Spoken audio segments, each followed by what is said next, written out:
In the biology series, we discussed phylogeny and the tree of life. In doing so, we outlined the manner in which we classify living organisms, which we refer to as taxonomy. If you haven't seen that tutorial yet, I highly recommend giving it a watch before moving forward, as it describes this very important classification system in detail, as well as other relevant information about how the tree of life is structured. But if you remember your basic taxonomy, let's just quickly recall the various taxa. In order of increasing specificity, these are domain, kingdom, phylum, class, order, family, genus, and species. Every living organism belongs to a particular species. Many species can be of the same genus. Many genera can be of the same family, and so forth. So to begin broadly, there are three domains of life, those being bacteria, archaea, and eukarya. The first two contain only unicellular prokaryotes, so head over to the microbiology series for more on those critters. Eukarya contains all the eukaryotic organisms, so that's what we are concerned with here. Now, in 1866, it was proposed that there were 4 eukaryotic kingdoms. These were Animalia, Plantae, Fungi, and Protista. Though this system is still occasionally taught, it has been considered inaccurate for quite some time. This is largely due to the consistently confounding protista that actually do not represent a unified kingdom. The term protist is polyphyletic and should be avoided. It is essentially a wastebasket term, meaning it was defined by what it didn't include rather than what it did. That is, if an organism was a eukaryote, but it wasn't a plant, animal, or fungus, it was classified as a protist. With this misconception rectified, we can simply acknowledge these 3 main kingdoms. Fungi are covered in the mycology series, and plants are covered in the botany series, but animals are the focus of this zoology series, so Kingdom Animalia is where we will spend all of our time. Within Animalia, there are many different phyla, and that's where things start to get very, very complicated. There are so many types of animals, and the criteria that we use to categorize them begin to get blurry very quickly. Nevertheless, we must do our best to press forward, so let's talk about how we can use phylogeny to guide our exploration of the Kingdom Animalia, which allows us to arrive at a cladogram that looks like this. It's important to emphasize that this is a hypothesis, a scientific proposal based on the analysis of data, so it isn't set in stone. It could change in the future. Think of it as a general guide to animal diversity, a roadmap for our exploration. However, regardless of one's immediate perception, it is designed to include all known animal species. That is, all extant animals can be categorized into one of the animal phyla that appear here. So where did this cladogram come from? It was first published by Drs. Gonzalo Giribet and Gregory D. Edgecombe in their book, The Invertebrate Tree of Life, which is linked in the description below should you wish to extend your learning beyond these tutorials. It is important to note that Drs. Giribet and Edgecombe didn't just make up this classification on their own. The creation of this tree was a massive undertaking. It is the synthesis of a multitude of works, and as of today at least, represents our most current understanding of animal phylogeny in the world. This figure has been altered slightly from the original, but in a way that does not change the phylogeny. We have merely switched the placement of Ctenophora and Porifera and rearranged it somewhat so that it more closely follows many zoology courses, meaning that we end with the chordates instead of Brachiozoa, terms that will soon be understood as we work our way through the series. Here's a look at the original figure compared to ours. Notice that the 2 cladograms convey the same information, that is, their phylogeny is the same. The only difference is the apparent order of organisms. Something that must be mentioned is that this tree looks different from others that are proposed. This is due in part because the total number of animal phyla is still in flux. In some modern cladograms, there are only 29 phyla, while in others there are up to 36.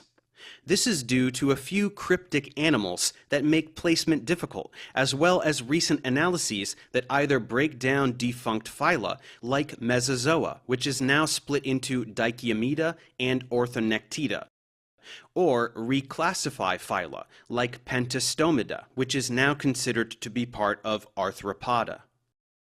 Now let's take a closer look at this massive cladogram, which will be our guide as we move through the series. All of this daunting nomenclature will become clear over several dozen tutorials, but for now let's just try to take in as much as we can in order to get some important context. Zoom in on this corner here and you'll see the phyla Porifera and Ctenophora branch off at the same time. This is known as a polytomy because the organism represented by this internal node has more than two immediate descendants. Essentially, it means we're not really sure which of these phyla are more ancestral to the rest of the animal kingdom. It has long been widely accepted that the sponges, which are found in phylum Porifera, were the most basal animals, but this is misleading. Again, sponges aren't truly basal since they've been evolving for more than 500 million years within their own clade. In the same way that an orangutan is not a basal hominid compared to a human, as humans, chimps, bonobos, gorillas, and orangutans are all hominids, sponges are not some kind of more basal animal. Orangutans are equally distantly related to humans, gorillas, chimps, and bonobos. That is, Pongidea is a sister clade to Homininae. So again, this does not mean orangutans are more primitive, ancestral, or basal. Likewise, it's better to think of sponges as a sister clade to the rest of kingdom Animalia. However, recent analyses have placed the comb jellies found in phylum Ctenophora in that position.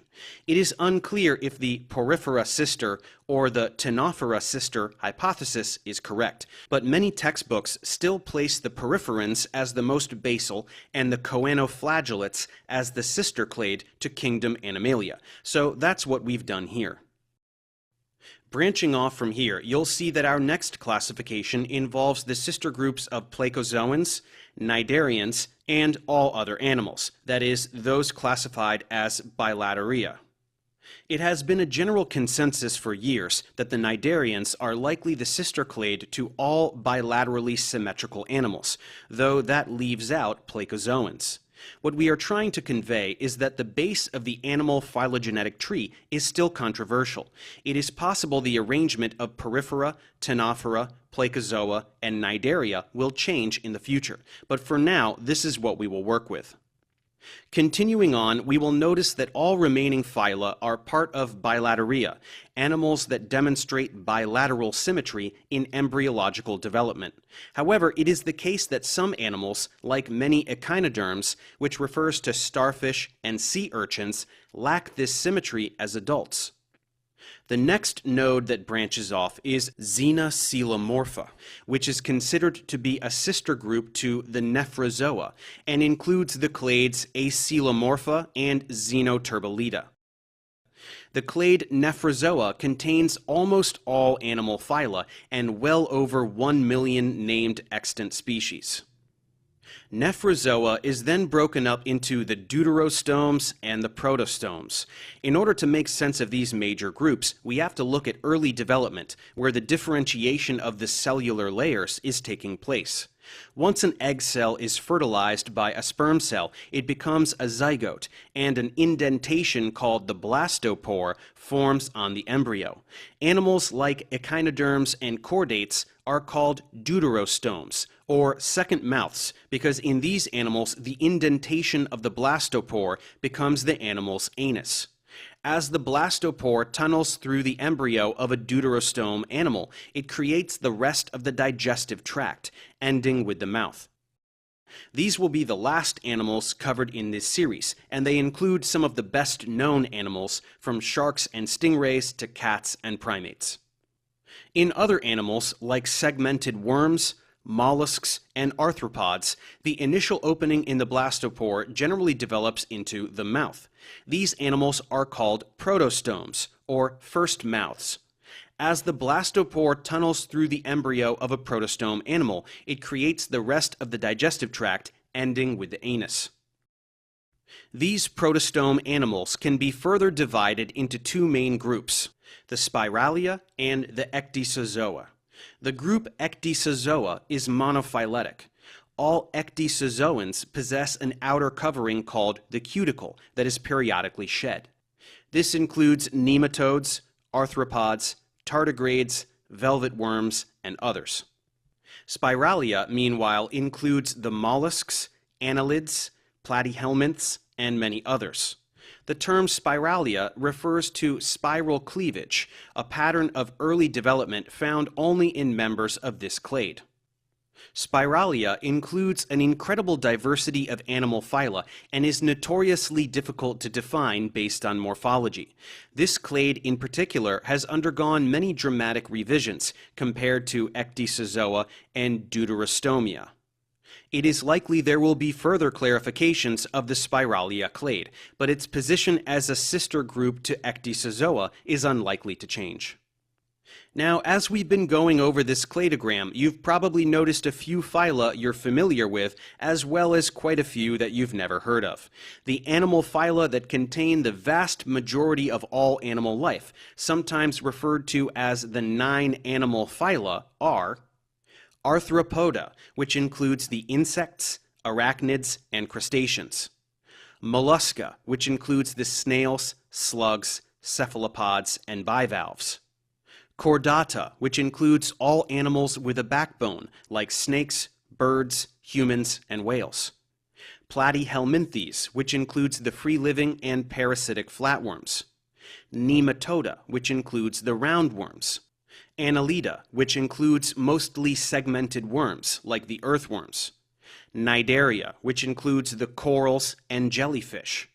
Echinodermata, which includes the sea stars and sea cucumbers. And Porifera, which includes the sponges. However, as you can see, there are many other animal clades, and in this series we are going to be discussing all of them. Now, let's not get too far ahead of ourselves. Before we dive headfirst into this astounding web of animal diversity, we need to cover the formation of kingdom Animalia. So let's move forward and get just a bit more evolutionary context.